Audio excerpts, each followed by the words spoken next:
When we believe in the power of our own character, capability, capacity, and commitment, we possess a stable, reliable sense of agency.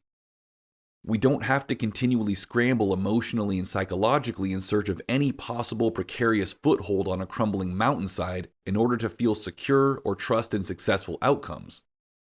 We become our own solid base on which to stand firmly and avoid that inexorable tumble into a depthless existential void that awaits those who surrender to unwarranted hope in the external and inevitably find it annihilated on the rocks below the cliff of experience. Our belief in our own ability to influence the events and outcomes of our lives is an infinite source of forward drive. It compels us to continue the fight through failures and setbacks because we know there are always more options when others have been exhausted unsuccessfully. We know those options are limited only by our willingness to work hard to discover, create, imagine, and attempt. The only option it eliminates is quitting.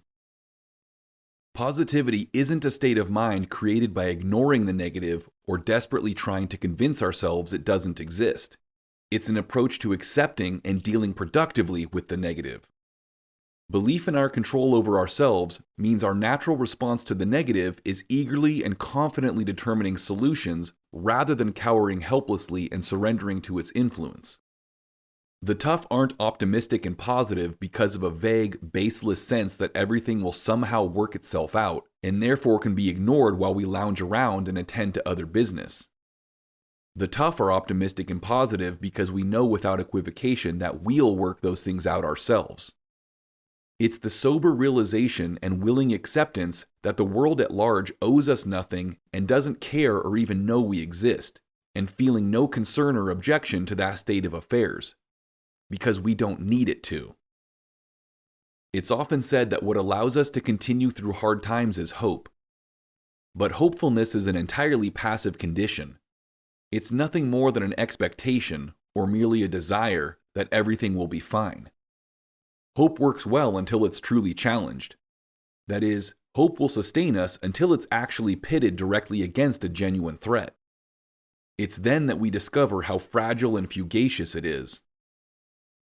François de la Rochefoucauld said, "Hope is the last thing that dies in man, and though it be exceedingly deceitful, yet it is of this good use to us that while we are traveling through life, it conducts us in an easier and more pleasant way to our journey's end."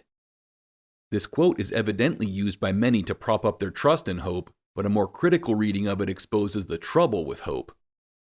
It deceives us into believing all will be well somehow if we simply continue clinging to it desperately like a rope stopping us from a fall. We grip relentlessly and hang on its frayed end, waiting, assuaging our fears and misgivings with the reassuring texture of the fibers in our hands, making that perilous wait easier and more pleasant, until that rope is cut against the sharp edges of true adversity and we plummet, still frantically clutching that useless piece of disconnected rope, to our journey's end. In other words, hope changes nothing about the circumstances. It merely distracts us from the precariousness and palliates us into the comfort of surrender. The tough believe, truly, completely, unwaveringly, that they will prevail. They withstand hard times and triumph over challenges because they know, not hope, that they can and will succeed through their own choices and actions.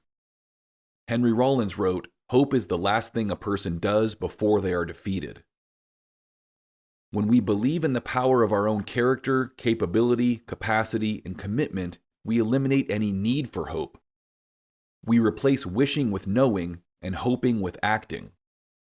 We are positive and optimistic not because we believe everything will work out, but because we're confident in our ability to make it work out. Rather than simply dangling from the end of that rope until it breaks, we climb it until we find solid ground.